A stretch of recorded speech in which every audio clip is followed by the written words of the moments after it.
Selamat petang, salam sejahtera. Terima kasih karena bersama dengan saya di Nazlin Unity Channel. Beberapa ketika yang lepas, kita digemparkan dengan satu pendedahan daripada sebuah penyelidikan daripada Emir yang telah menyatakan bahawa negara kerugian RM4.5 triliun akibat rasuah.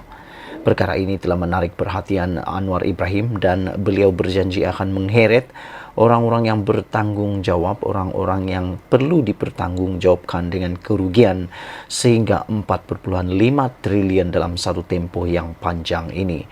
Sebelum saya teruskan ulasan kali ini, jangan lupa bagi yang kali pertama mengikuti channel ini, tekan butang subscribe dan like. Saudara-saudara sekalian, selepas beberapa waktu, sebuah kajian melalui IMI Research menjelaskan bahawa kerugian negara sehingga RM4.5 triliun akibat rasuah, banyak suara-suara kecil, suara-suara sumbang yang mula mempersoalkan pendedahan ini. Saya tak pasti yang mempersoalkan ini adalah orang yang terlibat sakau sama ataupun mereka yang benar-benar nak tahu dari segi ilmiah dan dari segi keilmuan mereka nak tahu penjelasannya. Tapi pada pendapat saya, mungkin orang-orang yang tak senang dengan pendedahan 4.5 triliun ringgit akibat daripada rasuah ini, kerugian akibat rasuah ini, yang mungkin lantang bercakap, yang mungkin lantang berkata-kata ini, mungkin adalah orang-orang yang tak tahulah, mungkin biasa sakau, terlibat dalam sakau, atau mungkin terlibat di dalam aktiviti-aktiviti yang tak sehat. Mungkin pada pendapat mereka apa yang didedahkan oleh IMI Research ini adalah keterlaluan. Tetapi bagi kita semua yang ingin mengetahuinya secara ilmiah, ikuti terus ulasan pada petang ini. Petang ini, IMI Research menjelaskan kerugian RM4.5 triliun yang diakibatkan oleh rasuah.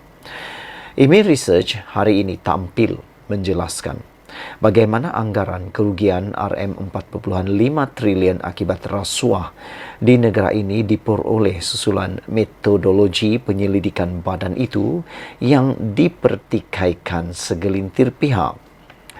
Presiden dan Ketua Pegawai Eksekutif IMI Research, Datuk Dr. Rais Husin Mohamed Arif berkata, secara khususnya, anggaran itu jelas tiada had, tidak terhad pada kerugian akibat rasuah dan ketirisan oleh sektor awam sahaja.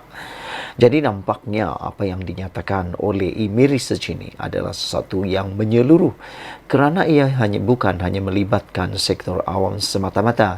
Kerana seringkali apabila kita bercakap tentang rasuah, mentaliti orang Malaysia ini hanya mengaitkannya dengan sektor awam, tetapi mungkin terlupa dengan sektor swasta yang juga mewarnai ekonomi dan pentadbiran Malaysia.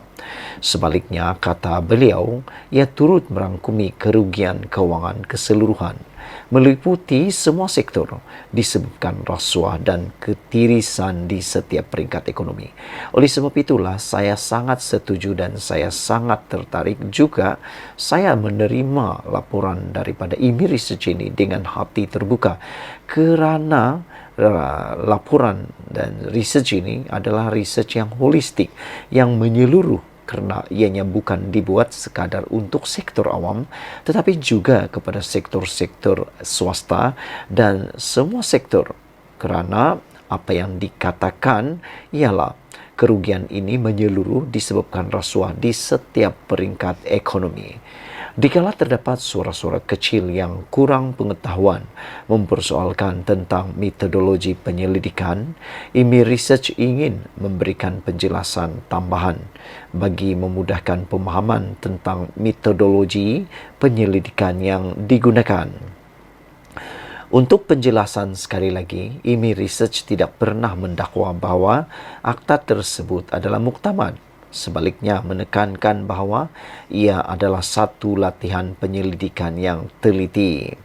Ia berdasarkan metodologi penyelidikan terbaik dan titik data yang dilaporkan secara terbuka, iaitu tempatan dan global, untuk mendapatkan anggaran yang munasabah, dan hakikatnya ia anggaran yang sangat konservatif kepada sebuah angka yang amat menakutkan, iaitu kerugian ekonomi akibat rasuah dan ketirisan oleh sesebuah negara, katanya menerusi kenyataan pada Rabu. Saudara-saudara sekalian, menurutnya lagi bagi pendekatan pertama, IMI Research menggunakan anggaran yang dilaporkan secara terbuka untuk kerugian ekonomi negara akibat rasuah dalam bentuk peratusan keluaran dalam negara kasar KDNK, khususnya oleh pelbagai pihak berkuasa di Malaysia semasa membina semula tren jangka panjang selama 26 tahun.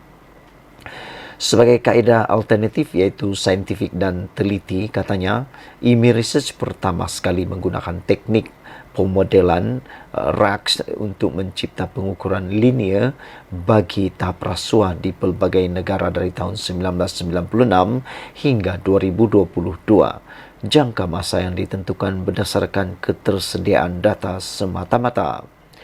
Ia kemudiannya dibandingkan dengan anggaran kerugian yang dilaporkan secara terbuka berkaitan rasuah sebagai peratusan KDNK untuk 65 buah negara dalam tempoh yang sama.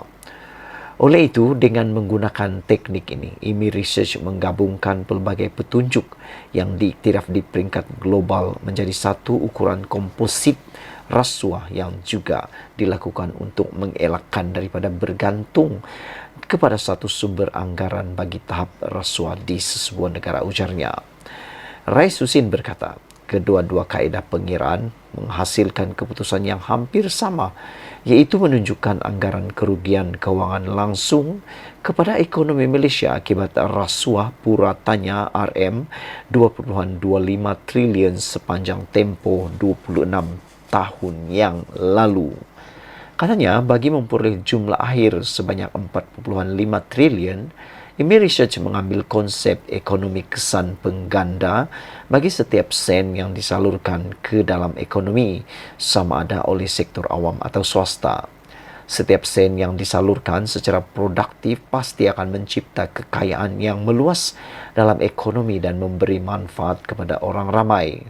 Pengganda-pengganda ini sentiasa lebih besar daripada satu. Oleh itu, dengan mengambil pengganda sekurang-kurangnya satu, kita boleh mencapai RM2.25 trilion kali 2 bersamaan dengan RM4.5 trilion sebagai anggaran yang sangat konservatif bagi kos ekonomi keseluruhan akibat rasuah kepada masyarakat Malaysia, jelasnya lagi.